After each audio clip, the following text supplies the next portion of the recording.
Zero is a special number for those who are new to it, means that there is a game theoretic requirement to shut down any and all challenges to certain structures. If there is a single newspaper that is reporting accurately or attempting to report accurately on the unfolding of history, then of course you'd be a fool to subscribe to any other newspaper. Everybody's going to want that one newspaper. So that means the number of such newspapers, if you're going to sell false stories, has to be zero. One newspaper is enough to change the entire landscape. Likewise, one university that didn't infantilize your kids when you sent them to college would immediately be the best university in the country or in much of the Western world.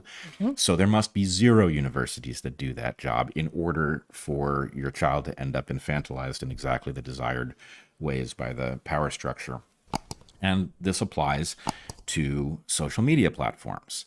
So my claim is that by purchasing Twitter, Musk opened the door to actually freeing the public square. Even though Twitter is comparatively small in terms of its user base, a single platform in which we were free to talk about what might be true and explore it as experts and people who are interested in these questions is enough to game theoretically turn the tide on the entire puzzle.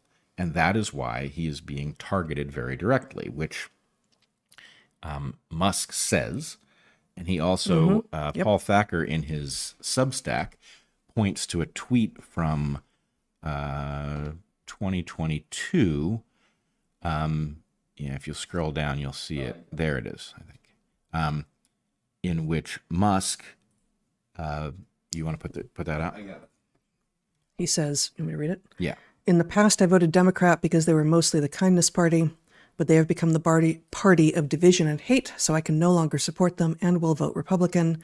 Now watch their dirty tricks campaign against me unfold. That was Musk tweeting on May 18th, 2022.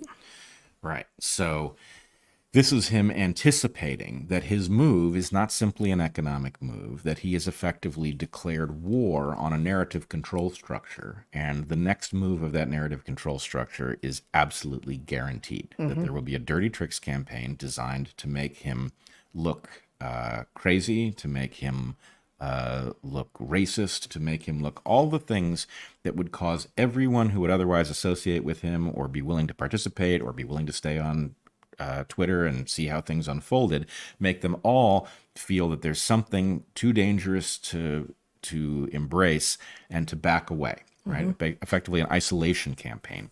Yep. And the idea, first of all, Musk, I haven't tracked whether he has remained the most wealthy person on Earth, but he was at least recently the wealthiest person on Earth, and I think he still remains that. And even if he's second, who cares? If anybody has fuck you money, it would be Elon Musk. And here he is literally embracing that posture and confronting an economic Goliath, Disney, who is threatening his investment, right? Musk has made a $44 billion investment in Twitter. Why would you do that? Because zero is a special number. And so, you can make an argument for that being a purely economic move. In other words, because zero is a special number, if you manage to create the exception, then business-wise, it's going to draw a tremendous amount of audience. And we saw a lot of back and forth, people, arranging an exodus from Twitter and all of that. But the question really... It all seemed very performative. I don't know if Musk is for real, as I keep saying. I will point out, again, at the moment, for whatever reason, Musk has me blocked, which frankly is very annoying because he does so much on the platform that then affects what people say. I can't even see those conversations.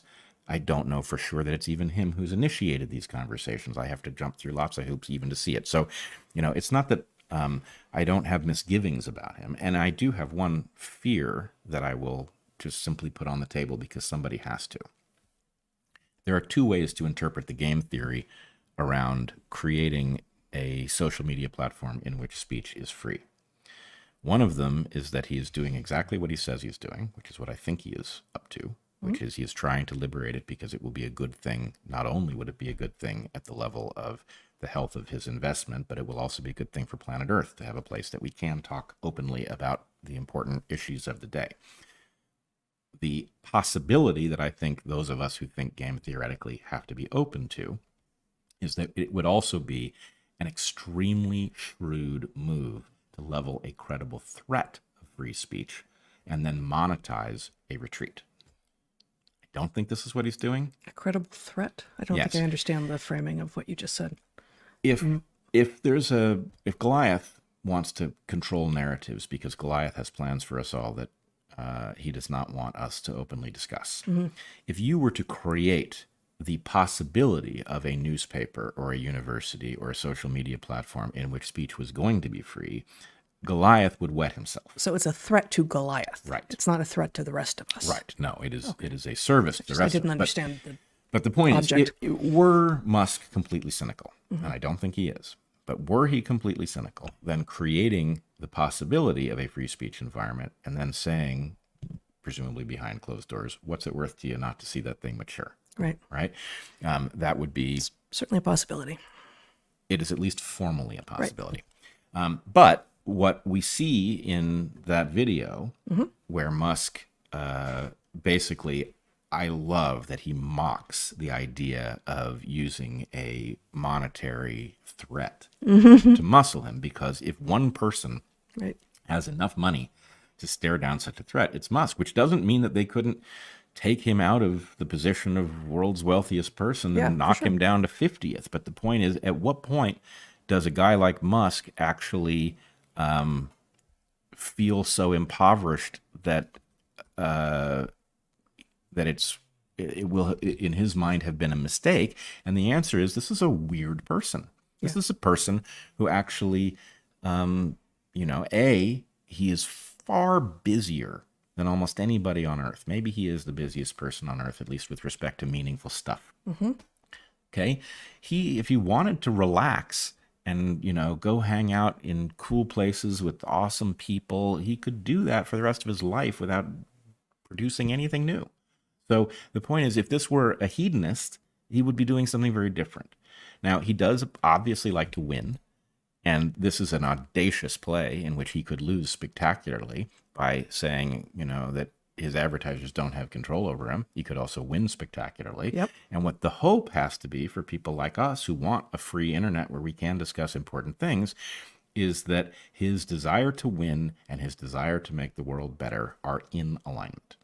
That there's not a conflict between those things, that actually, what motivates him works for both objectives. And let's hope that that's what's going on. But this is a good sign, I think, a public confrontation that puts advertisers on notice that it is not true that your investment in economic power means that you can make some phone calls and get what you want. In the case of an unusual person like Musk, it doesn't mean that. And a lot of us who are just simply not in a position to fight back in any meaningful way against a Goliath like Disney are on board for a reason, right? So this is a battle in which we have everything at stake, and it appears that somebody is fighting on our behalf. So let's hope that's what it is.